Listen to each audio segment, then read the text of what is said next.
Evening ഫ്രഷായി വന്നപ്പോഴേക്കും സായി വന്നു. കുറച്ച് മെയിൽസ് നോക്കാനുണ്ടായിരുന്നു.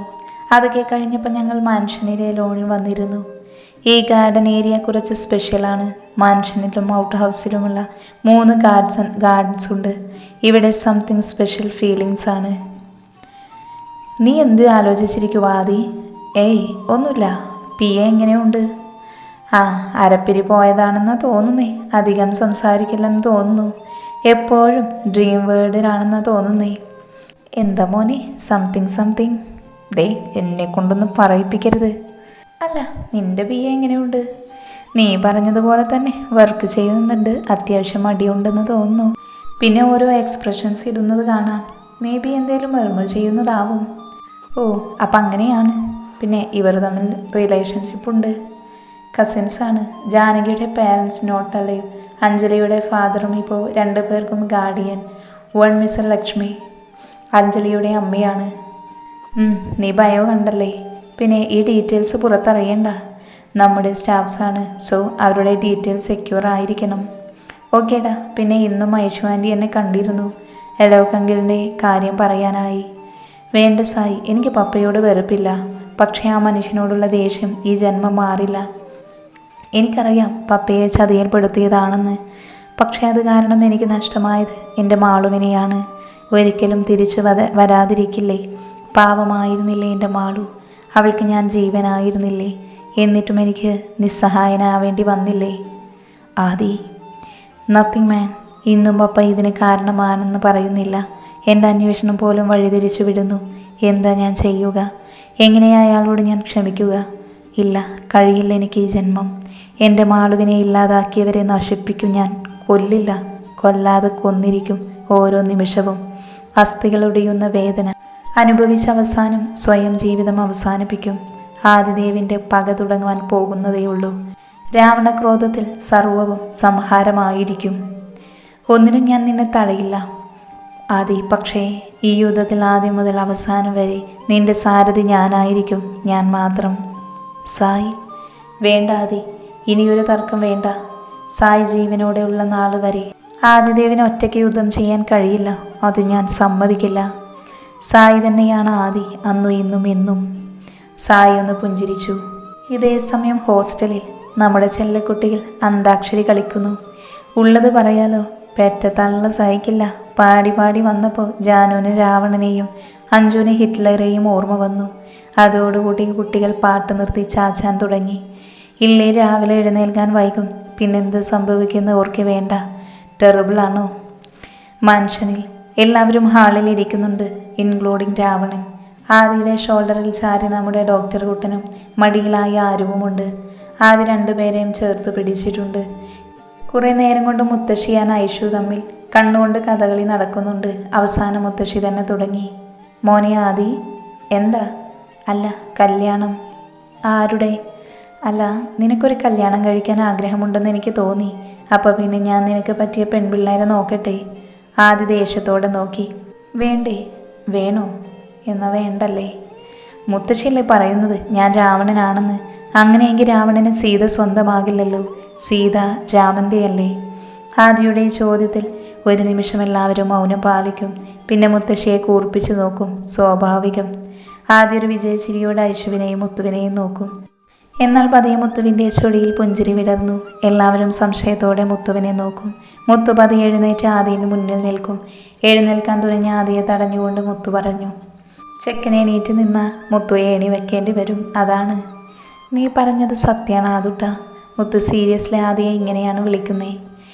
രാവണന് ഉദ്ദേശശുദ്ധി ഉണ്ടെങ്കിൽ പോലും സീത ശ്രീരാമന് പാതിയാണ്. എത്രയൊക്കെ ശ്രമിച്ചാലും സീത രാവണനെ സ്വീകരിക്കില്ല. എന്നാൽ ഈ രാവണൻ മറന്നുപോയ ഒന്നുണ്ട്. എന്താണെന്ന് അറിയുമോ? ആദ്യം ഒന്ന് ആലോചിച്ചു. രാവണപാതി ജാനകി ആണെന്ന് സത്യം. ജാനകി രാവണൻ എന്നാണ്. അതായത് രാവണൻ്റെ ജാനകി, അതല്ലെങ്കിൽ ജാനകിയുടെ രാവണൻ. അത് തിരുത്താൻ രാവണന് പോലും കഴിയില്ല. അതുപോലെ നിന്റെ ജീവിതത്തിലേക്കും ജാനകി കടന്നു വരും. എത്ര തടഞ്ഞാലും കാലം അവളെ നിന്റെ പാതിയാക്കിയിരിക്കും. ഇത് പറഞ്ഞ് മുത്തശ്ശി പോകും. ആർക്കും ഒന്നും പറയാൻ കഴിഞ്ഞില്ല. പതിയെ എല്ലാവരും ഉറങ്ങാൻ പോയി. കിടക്കുമ്പോഴും ആദിയുടെ മനസ്സിൽ മുത്തശ്ശി പറഞ്ഞതായിരുന്നു. എത്ര ശ്രമിച്ചിട്ടും അതിൽ നിന്ന് പിന്തിരിയാൻ കഴിയാതെ വന്നപ്പോൾ അവൻ എന്തേലും ബുക്ക് എടുത്ത് വായിക്കാൻ തീരുമാനിച്ചു.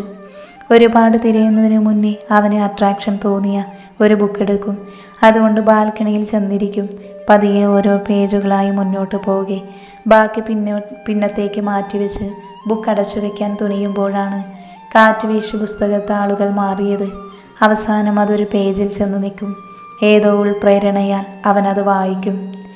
രാവണൻ്റെ പ്രണയവും പ്രതികാരവും ഒരുപോലെ സഹിക്കാൻ കഴിയുന്നതും അവൻ്റെ കോപാഗ്നിയിൽ അവന് നേർക്ക് നിൽക്കാനും അവനെ അടക്കാനും കഴിവുള്ളത് ജാനകിക്ക് മാത്രമാണ്. രാവണൻ്റെ ജാനകിക്ക്. ഈ വാക്കുകൾ അവൻ്റെ ഉള്ളിൽ വിസ്ഫോടനം തന്നെ സൃഷ്ടിക്കും. എങ്കിലും ഇതൊക്കെ വെറും സാഹിത്യമാണ് എന്ന് തള്ളിക്കളയും. പക്ഷേ വിധി അവൻ്റെ ജാനകിയെ അവനടുക്കിൽ എത്തിച്ചതോ അവന് നാളെ അവളെ തന്നെ പാതിയാക്കേണ്ടി വരുമെന്നോ അറിഞ്ഞിരുന്നില്ല.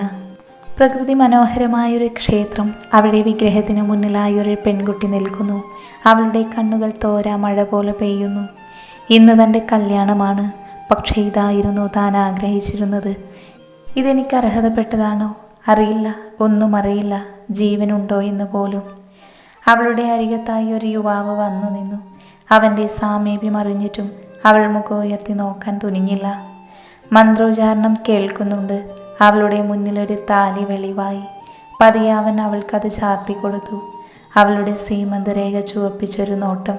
കരഞ്ഞു കലങ്ങിയ മിഴികൾ അവൻ്റെ ചെമ്പൻ മിഴികളുമായി ഉടക്കി. അവൻ്റെ കണ്ണുകളിൽ തെളിഞ്ഞു നിന്നത് ക്രോധമായിരുന്നു.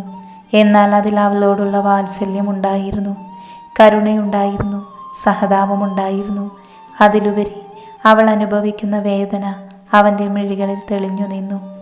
ഇതെല്ലാം മറക്കാനായി അവൻ കോപത്തിൻ്റെ മുഖംമൂടി ധരിച്ചു.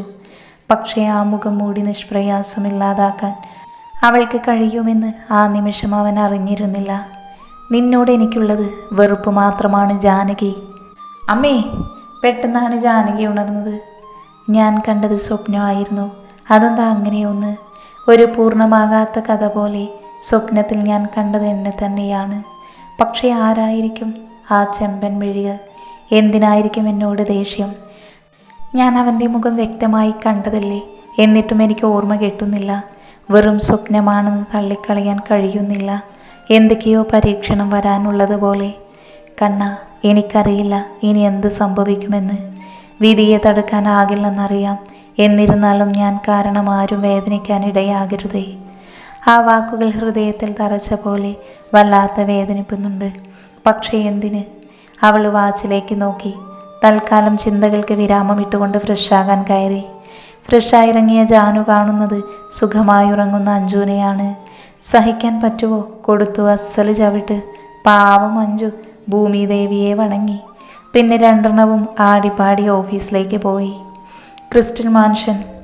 രാവിലെ തന്നെ എല്ലാവരും ലിവിംഗ് റൂമിൽ കാര്യമായ ചർച്ചയിലാണ്. വിഷയം സായിയുടെ കല്യാണം, കൂടെ തന്നെ നമ്മുടെ രാവണൻ്റെയും. നേരിട്ട് പറയാൻ ആർക്കും വയ്യ. പിന്നെ അവിടുന്ന് ചർച്ച നടത്തട്ടെ. അല്ല പിന്നെ. കളിപ്പന്മാർ ഓഫീസിലേക്ക് പോയി. അതാണിത്ര ധൈര്യം. ഇതേ സമയം ഓഫീസിലേക്ക് വന്ന് മെയിൽ നോക്കുകയാണ് ആദി. കൂടെ സായിയുമുണ്ട്.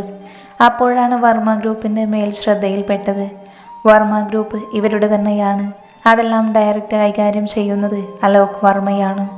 മുത്തശ്ശിയുടെ നിർബന്ധപ്രകാരം ആദി ബോർഡ് മെമ്പർ ആണെങ്കിലും തിരിഞ്ഞു പോലും നോക്കാറില്ല എന്നതാണ് സത്യം. ക്രിസ്റ്റൽ വേഡ് മെർജിൻ കമ്പനി ഇത് രണ്ടും ആദിയും സായിയും മാത്രമേ നോക്കാറുള്ളൂ. അതും സായിയുടെ നിർബന്ധത്തിന്. കാരണം ക്രിസ്റ്റൽ വേഡിന് 3 രാജ്യങ്ങളിലായി 78 ബ്രാഞ്ചാണുള്ളത്. അതിൽ ഹെഡ് ഓഫീസിലാണ് ഇപ്പം എല്ലാവരും ഉള്ളത്. ആദി, എന്താ പറ്റിയത്? നീ എന്താ ടെൻസ്ഡായിരിക്കുന്നേ? വർമ്മ ഗ്രൂപ്പിൽ നിന്നും ട്രാൻസ്ഫറായി വരുന്ന ആ പിശാച് പ്രിയയും അർച്ചനയുമാണ്. എന്തോ പ്രിയ ഇവിടേക്ക് വരുന്നത് നെഗറ്റീവ് വൈബ് പോലെ. അർച്ചന ആദിയുടെ അപ്പച്ചി, റാണിയുടെയും ഭർത്താവ് സുരേഷിൻ്റെയും ഒറ്റപുത്രി. മൊത്തത്തിൽ പറഞ്ഞ ഒരു നെഗറ്റീവ് ഫാമിലി. ആകെ മിസ്റ്റർ വർമ്മയ്ക്ക് മാത്രമേ അവരെ ഇഷ്ടമുള്ളൂ. നമ്മുടെ മുത്തിക്ക് പോലും അവരെ ഇഷ്ടമല്ല. അതിനെന്താ, പ്രിയ എൻ്റെ പാസ്റ്റാണ്. ഒരിക്കലും തിരിച്ചു വരാത്ത കാലം. അല്ല, വരാൻ ഞാൻ ആഗ്രഹിക്കാത്ത, വെറുക്കുന്ന കാലം. അവൾക്കിനി എൻ്റെ ജീവിതത്തിൽ സ്ഥാനമില്ല ആദി, സായി അവനോടായി പറഞ്ഞു. എനിക്കറിയാം, എന്നാലും എന്തേലും കുഴപ്പമുണ്ടാക്കിയ അടിച്ച് കാരണം പൊളിക്കും, അത്ര തന്നെ. മിസ്റ്റർ വർമ്മ ഡയറക്റ്റ് അയക്കുന്നതാ, ഓലെ ബ്ലോക്ക് ചെയ്യാൻ പറ്റിയേനെ. ആദിയുടെ പപ്പ തന്നെയാണ് മിസ്റ്റർ വർമ്മ, അലോക് വർമ്മ. മാളുവിൻ്റെ പേരിൽ ആദിയും പപ്പയും മിണ്ടാറില്ല. അതുകൊണ്ട് അവൻ മിസ്റ്റർ വർമ്മ എന്നൊക്കെ വിളിക്കും. വല്ലതും പറയാൻ പറ്റുമോ? അതുകൊണ്ട് അഡ്ജസ്റ്റ് ചെയ്യും. മിസ്റ്റർ വർമ്മയുടെ കമ്പനീസ് AV കമ്പനി എന്നറിയപ്പെടുന്ന ആദിക്കും ഷെയർ ഉണ്ടെങ്കിലും ചെക്കൻ തിരിഞ്ഞു നോക്കാറില്ല. അതാണ് സത്യം. ഇപ്പം ആദി, സായി, അഞ്ജു, ജാനിയൊക്കെ ഉള്ളത് ക്രിസ്റ്റൽ വേൾഡിലാണ്. ഇത് ആദിയുടെ സ്വന്തം കമ്പനിയുമായി സായിയും കമ്പനി മെർജ് ചെയ്തതാണ്. AV കമ്പനീസ് നോക്കി നടത്തുന്നത് പപ്പയാണെങ്കിലും ഫൈനൽ ഡിസിഷൻ വർമ്മയ്ക്കൊപ്പം മുത്തുവും ആദിയും അപ്രൂവ് ചെയ്താലേ സാങ്ഷൻ ആവൂ. ഇത് മുത്തുവിൻ്റെ തീരുമാനമാണ്. പിന്നെ PA പോസ്റ്റിലേക്ക് അവർ നോക്കിയതാ. ഞാനത് ഒടിച്ച് മടക്കി കൊടുത്തു. അതിൻ്റെ ദേഷ്യം എന്തായാലും ജാനകിയോടും അഞ്ജലിയോടും കാണും. അവരെ ശ്രദ്ധിക്കണം. ആദി സായിയോടായി പറഞ്ഞു. 2 ഫീൽഡിൽ നിന്ന് വിസിറ്റ് ചെയ്യണം. ഒന്ന് നീ നോക്കണം, പിന്നെ ജാനകിയും കൂടെ കൂട്ട്. പ്രൊജക്റ്റ് അവൾ പ്രിപ്പയർ ചെയ്യും. നീ എവിടെ പോകുന്നു? ഞാൻ എൻ്റെ PA എന്ന് പറയുന്നതിനെ നോക്കി പോവുക. ബ്രേക്ക് കിട്ടിയപ്പോൾ ക്യാബിനിൽ നിന്ന് ചാടിപ്പോകും. കുരുത്തം കെട്ടത്. അവൾ ബ്രേക്ക് ആവുമ്പോൾ എൻ്റെ ക്യാബിന് വന്ന് തലയിട്ട് നോക്കും. അത് ജാനകിയെ വിളിക്കാൻ വരുന്നതാ. അവളുടെ തല കാണുമ്പോൾ തന്നെ ഇവളെ എക്സ്പ്രസ് പോലൊരു പോക്ക. എങ്ങോട്ടാണോ എന്തോ. അവർ തമ്മിൽ നല്ല ബോണ്ടാണ്. മേ ബി കസിൻസ് ആയോണ്ടാകാം. ഇപ്പോൾ അവരെ പോയി നോക്കാം. ബ്രേക്ക് കഴിയാതെ വരാൻ ചാൻസ് ഇല്ല. അതുവരെ വെയിറ്റ് ചെയ്യാൻ കഴിയില്ല. അങ്ങനെ നമ്മുടെ നായകന്മാർ അവരുടെ PAനെ തിരക്കി നടക്കുകയാണ്. റെസ്റ്റ് റൂമിലും ക്യാൻറ്റീനിലും എന്തിന് ഓഫീസിൻ്റെ ഗാർഡനിൽ വരെ നോക്കി. കിട്ടിയില്ല. അവസാന റിസപ്ഷൻ അന്വേഷിച്ചപ്പോഴാണ് അറിയുന്നത് അവരുടെ സ്ഥിരം പ്ലേസിലുണ്ടെന്ന്. അതെവിടെയെന്നറിയാൻ അവർ ആ സ്റ്റാഫിനെ നോക്കും. ആ പെണ്ണൊരു ചിരിയോടെ അവർക്ക് കാട്ടിക്കൊടുക്കും. സംശയത്തോടെ നടന്നു നമ്മുടെ നായകന്മാർ എത്തുന്നത് ഓഫീസിൽ തന്നെ സെറ്റ് ചെയ്തിരിക്കുന്ന ചിൽഡ്രൻ പാർക്കിലേക്കായിരുന്നു. മീറ്റിംഗ് വരുന്നവരുടെ കയ്യിൽ കുഞ്ഞുങ്ങൾ കാണാം. അതുകൊണ്ട് മീറ്റിംഗ് ടൈം പ്രോബ്ലംസ് ഉണ്ടാവാതിരിക്കാനാണ് ഈ പാർക്ക് ആവശ്യം. ദിവസം ഒരു സ്റ്റാഫ് കുട്ടികളെ നോക്കാനും കാണും. അല്ലാതെ അധികം ആരും അങ്ങോട്ടും ശ്രദ്ധിക്കാറില്ല. അവിടെ ചെന്ന് പഞ്ചു ജാനിയും ഊഞ്ഞാലാടി കളിക്കുന്നു. പോരാത്തതിന് വായിൽ ഓരോ ലോലിപ്പോപ്പ്. ആദിയും സായിയും ഇഴിച്ചു നിന്നുപോയി. ഏറെ നേരത്തിനു ശേഷം ബോധം വന്ന പോലെ സായി ആദിയെ തട്ടി. ഇവളുമാർക്ക് പ്രാന്താണോടാ? ആദി ചോദിച്ചു. അഞ്ജലി ലേശം പിരിപോയതാണ്. എന്നാൽ ജാനകിയും? ആദി വന്നതെന്നും അറിയാതെ കാര്യമായി സംസാരിക്കുകയാണ് ജാനി. തിരിഞ്ഞിരിക്കുന്നത് കൊണ്ട് തന്നെ അഞ്ജുവും കണ്ടില്ല. ആദിയും സായിയും ശബ്ദമുണ്ടാക്കാതെ അവരുടെ പിറകിൽ നിന്നു. അല്ലടി, ഈ റോക്കറ്റ് എങ്ങനെയാ ഉണ്ടാക്കുന്നത്? പേപ്പർ വെച്ചല്ലേ? ആദിയും സായിയും അത്ഭുതപ്പെട്ട് നോക്കി നിന്നു അവരെ. അതല്ല, ആകാശത്തെ റോക്കറ്റ്. അതെ, അത് ISROയ്ക്കൊക്കെ മാത്രമേ അറിയൂ. അല്ല, അറിഞ്ഞിട്ട് എന്തിനാ? എനിക്ക് സ്പേസിൽ പോകണം ജാനുമോളെ. ഇവിടെ നിന്നാൽ ഞാൻ പണിയെടുത്ത് മരിക്കും. എടി, സ്പേസിൽ മാളിലെ പോലെ ചേട്ടന്മാരില്ലടിയേ. അതാ ഞാൻ പോവാത്തേ. നേരത്തെ പറയണ്ട മോളെ. അത് കേട്ട് സായിയും ആദിയും മുഖാമുഖം ദേഷ്യത്തോടെ നോക്കി. നീ എന്തിനാ ഇന്നലെ അപ്പയുമായി അടിയായത്? എടി, അമ്മയോട് ഞാൻ പറഞ്ഞതാ എനിക്ക് വിയർപ്പിൻ്റെ അസുഖമുണ്ടെന്ന്. അതുകൊണ്ട് തിരിച്ചു വന്നോട്ടെ എന്ന്. എന്നിട്ട് എന്താവാൻ? അമ്മ പറഞ്ഞു അങ്ങോട്ട് ചെന്നാൽ എന്നെ പിടിച്ച് കന്യാസ്ത്രീ ആക്കൂന്ന്. നീ പേടിക്കേണ്ട അഞ്ജുമ്മ. നിന്നെ പിടിച്ച് കർത്താവിൻ്റെ മണവാട്ടിയാക്കിയാലേ അത് ഞാൻ കർത്താവിനോട് ചെയ്യുന്ന ചതിയായി പോകും. അതുകൊണ്ട് കുഞ്ഞിക്കോഴിയായ നിന്നെ അപ്പ പിടിച്ച് മടത്തിലിടില്ല. I C. എന്നാലും എന്നോട് നീ കോഴിയെ പറ്റിയൊന്നും പറയാൻ പാടില്ലായിരുന്നു. നിനക്ക് കോഴി കഴിക്കാൻ തോന്നിയപ്പോൾ അമ്മ ഓമാനിച്ചു വളർത്തുന്ന ചിന്നു കോഴിയെ ഞാൻ കല്ലെറിഞ്ഞു കൊന്നു തന്നില്ലേ? എന്നോട് നീ. അഞ്ജുമ്മ, സങ്കടായോ? സോറിടാ, ഞാൻ അങ്ങനെയൊന്നും പറയാൻ പാടില്ലായിരുന്നു. സാരമില്ല ജാനുമോളെ, ഞാൻ ഓർക്കാൻ ആഗ്രഹിക്കാത്ത എൻ്റെ ഭൂതകാലമാണ്. എന്ന് നമുക്ക് ചിന്നുവിൻ്റെ നിത്യശാന്തിക്കായി പ്രാർത്ഥിക്കാം. ഇതൊക്കെ കേട്ട് സായിയും ആദിയും ഇവരെന്ത് തേങ്ങയാ പറയുന്നതെന്ന് എക്സ്പ്രഷൻ ഇട്ട് നിൽക്കുക. അല്ലടി, പുതിയ ആഴ്ചയിലെ ബാലരമ വന്നോ? ഞാൻ വായിച്ച്. ഞാൻ വീട്ടിൽ പോയിട്ട് വായിക്കാം. പിന്നെ സർലാക്ക് വാങ്ങണം. ഹോസ്റ്റലുണ്ടായിരുന്നത് തീർന്നു പോയി. അത് ബേബി ഫുഡല്ലേ? അത് ഇവളുമാർക്ക് എന്തിനാ? ആദിയും സായിയും മനസ്സിലോർത്തു. അത് വാങ്ങാം. ഇത്തവണ 2 പാക്ക് വാങ്ങാം. നിന്നെ എനിക്ക് തീരെ വിശ്വാസമില്ല. കഴിഞ്ഞ തവണ വാങ്ങിയ സർലാക്ക് നീയാണ് കൂടുതൽ കലക്കി കുടിച്ചേ. അഞ്ജു അതിനൊന്ന് ഇളിച്ചു കാണിച്ചു. ഇളിക്കണ്ട, ഇത്തവണ എൻ്റെ സർലാക്ക് ഞാൻ തരില്ല, എനിക്ക് വേണം. ആദിയും സായും കണ്ണു മിഴിച്ച് നോക്കി നിന്നു അവരെ. പിന്നെ ഒരു പൊട്ടിച്ചിരി കേട്ടാണ് 2 പേരും തിരിഞ്ഞു നോക്കിയത്. അത് അവരുടെ തല തല്ലി ചിരിക്കുന്ന ആദിയും സായിയും അഞ്ജുവും ജാനിയും പരസ്പരം നോക്കി. Get out! അത് മാത്രമേ അവർ കേട്ടുള്ളൂ. എസ്കേപ്ഡ്. ഇതൊക്കെ പൊടിക്കുഞ്ഞുങ്ങളാണോ സർലാക്ക് കുടിക്കാൻ? എങ്ങനെ ഇവിടം വരെ എത്തിയോ? ഡാ, നീ എന്താ ഒന്നും മിണ്ടാത്തത്? എനിക്കിനി ചിരിക്കാൻ വയ്യ ആദി. ഇതിലും ഭേദം ഫസ്റ്റ് സ്റ്റാൻഡേർഡ് കുഞ്ഞുങ്ങൾക്കാണ്. ഇതിനൊക്കെ പിടിച്ച് നഴ്സറിയിൽ കൊണ്ടാക്ക്, അതാ നല്ലത്. സായി ചിരിച്ചുകൊണ്ട് പറഞ്ഞു. രണ്ടുപേരും പൊടിക്കുപ്പി സൈസാണ്. ഇപ്പൊ സ്വഭാവം കറക്റ്റായി. എന്തായാലും ഇങ്ങോട്ടാണല്ലോ ആ പിശാചുകൾ വരുന്നേ. ഇവരെക്കുറിച്ച് ടെൻഷൻ വേണ്ട. ഇനി അവൾമാരെക്കുറിച്ച് ടെൻഷൻ അടിച്ചാൽ മതി. അങ്ങനത്തെ ഐറ്റങ്ങളാണ് ഈ പോയത്. ഇനി എന്തൊക്കെ ഒപ്പിക്കുമോ എന്തോ, ആദി സായിയോടായി പറഞ്ഞു. ഈ സമയം വരാൻ പോണ പണികൾ അറിയാതെ തോളിൽ കൈയിട്ട് നടക്കുകയാണ് നമ്മുടെ പൊടിക്കുപ്പികൾ. എന്താകുമോ എന്തോ.